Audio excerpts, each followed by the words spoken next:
చెప్పారు అనేది ఒకటి. మీరు దాన్ని స్వాగతించారు. లోకేష్ని డిప్యూటీ సీఎం చేయాలనే డిమాండ్ని మీరు వెల్కమ్ చేశారు. అది వాళ్ళ పార్టీ ఇంటర్నల్ చర్చ అని వెల్కమ్ చేశారు. వెల్కమ్ చేస్తూనే మీ లైన్ ఏదో మీరు చెప్పే ప్రయత్నం చేశారు. ఏంటి అసలు పార్టీ వ్యూ ఏంటి? జనసేన ఎలా ఫీల్ అవుతుంది ఈ అంశం మీద? వికే గారు నమస్కారం. మీకు ఏబిఎన్ ప్రేక్షకులకి, ప్యానల్ పెద్దలకి, విక్రమ్ గారి అందరికీ. సార్ ముందుగా నాకు ఒక కోరిక ఉంది సార్.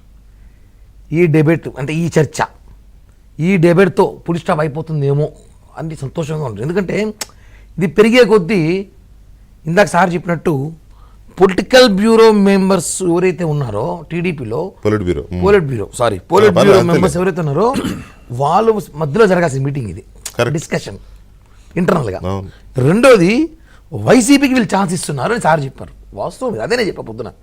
ఇప్పుడు మేమందరం మాట్లాడుకునే చర్చ ఇది పెరిగే కొద్దీ వైసీపీ వాళ్ళు వైసీపీ ఛానల్ జాతర చేస్తున్నారు. సంక్రాంతి, భోగి అన్ని కనుమని వాళ్ళకి ఇచ్చినట్టుంది గీత. ఇంకా ఏమో మనం కూటమి చీలిపోతుంది, కూటమిలో తుఫాన్ వచ్చింది, కప్పులో తుఫాన్ వచ్చింది, కప్పులో అది పడింది. ఏం కాదు, మనకి తెలుసు. వైసీపీ వాళ్ళు అన్నారని అనుకోండి, ఏం కాదు సార్, మీడియాలో రాశారని అనుకోండి. సోషల్ మీడియాలో సామాన్య కార్యకర్త, కింద స్థాయిలో ఉన్న కార్యకర్తకి కొంచెం డిప్లొమాలో డైలామాలో పడే అవకాశం ఉంది. ఉన్నారు. ఇప్పుడు మీకు అన్నీ తెలుసు, ఏదో మాకు మీలో సగం కొంత తెలుసు, నాకు కూడా సారు ఎక్స్పీరియన్స్ అని తెలుసు. కొంత స్థాయిలో కార్యకర్తలు ఉంటారు కదా, వాళ్ళు ఏదో జరుగుతుంది, ఈ 2-3 రోజులుగా టీవీలలో సోషల్ మీడియాలో చూస్తున్నాము, ఉప ముఖ్యమంత్రి చేయాలని చెప్పి దాన్ని ఒకటి పంపాం. అది నా అభిప్రాయం, ఓపెన్గా చెప్పాను. నేను యాసే పార్టీ సీనియర్ లీడర్గా, నేను ఒక స్పోక్స్ పర్సన్, ఒక పార్టీ ఇన్ఛార్జ్గా నేను నా ఎక్స్ప్రెస్ చేయొచ్చు.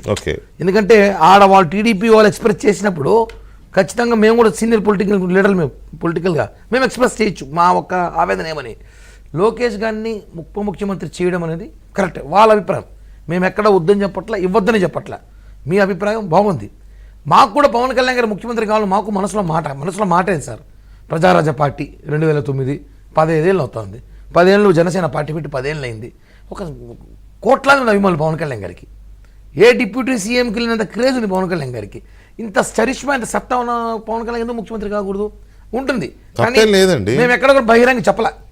ఎక్కడ కూడా మేము ఏమైనా నలుగురిలో మాట్లాడతామే తప్ప పబ్లిక్ మీటింగ్లో వచ్చి మేము ముఖ్యమంత్రి గఫూర్ గారు అంటున్నారు, ఎవరో చెప్పారని బీజేపీ వాళ్ళు ఎవరో మాట్లాడుతూ చెప్పారు, ఎక్కడో వినికిడి అదే ఎవరో అన్నారు. ఇట్లాంటివి ఉంటాయి. మీటింగ్లో మైక్ ఎత్తుకొని కళ్యాణ్ గారి ముందరో లేకపోతే చంద్రబాబు గారి ముందరో మైక్ ఎత్తుకొని మేము పవన్ కళ్యాణ్ గారు ముఖ్యమంత్రి కావాలని చెప్పలేదు. తప్పేం లేదు, అనుకున్నా తప్పేం లేదు. మనసులో మాట, మా మనసులో మాట మేము చెప్పాం. అంతే. దాంతోపాటు ఏం చెప్పాను, మాకు చంద్రబాబు గారు మెగా బ్రదర్లో 4.